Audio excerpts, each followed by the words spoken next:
Praise the Lord. கர்த்தர் உங்களை ஆசீர்வதிப்பாராக.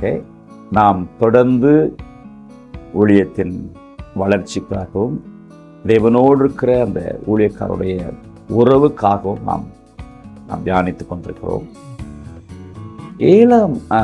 ஏலியுடைய வாழ்க்கையில அந்த 1 சாமுவேல் 4ஆம் அதிகாரம், இந்த கடைசி நாட்கள், அந்த ஊழியத்தினுடைய இந்த கடைசி நாட்களை நான் உங்களுக்கு சொல்றேன்.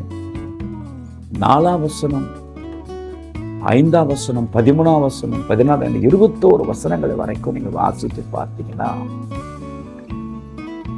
அந்த ஏலியினுடைய ஊழியத்தின் நாட்களில் தான் கர்த்தருடைய பெட்டி சத்துருக்கள் கையிலே கடந்து போகிறது.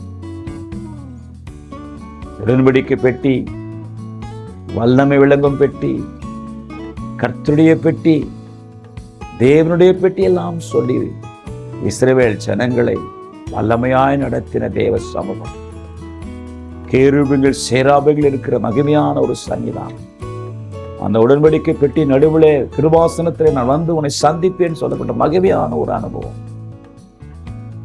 ஏலி நாட்களில அது சத்துரு கையிலே பிடிக்கப்பட்டிருக்கும். யோசித்து பாருங்க, மகிமை இழந்தவளா இருக்கிறோமா? மகிமைக்குள்ளே கட்டப்பட்டு இருக்கிறோம். மருமகள் பினகாசின் மனைவி சொல்லுகிறார், பிள்ளையை பெற்றெடுக்கும் ஒரு ஆவிக்குரியவள். அவர் சொல்லுகிறார், மகிமை இஸ்ரவேலை விட்டு போயிற்று என்று சொல்லுகிறார். அன்பானவர்களே, நம்ம எப்படி வேணாலும் இருக்கலாம், எவ்வளவு தூரனாலும் ஓடலாம், என்ன வேணாலும் பேசலாம், முடிவு மகிமையா இருக்க வேண்டும். ஏலியுடைய நாட்களை பற்றி இடிக்கப்பட்டவர்கள் அவன் விழுந்து ஜீவனை விட்டான். இன்னைக்கு ஆண்டுடைய சமூகத்துல என் ஊழியம் என்னை காட்டிலும் என் பிள்ளையை மகிமையாய் செய்ய வேண்டும், எங்கள் ஊழியம் மகிமையா இருக்க வேண்டும். தொடக்கம் அற்பமா இருந்தாலும் முடிவு சம்பூர்ணமாக இருக்கும் என்று சொல்லுகிறது. இன்னைக்கு ஏலியுடைய வாழ்க்கையில அந்த மகிமை, இஸ்ரவேலுடைய மகிமை, அந்த தேவனை பெட்டி சத்துரு கையிலே விடப்பட்டது.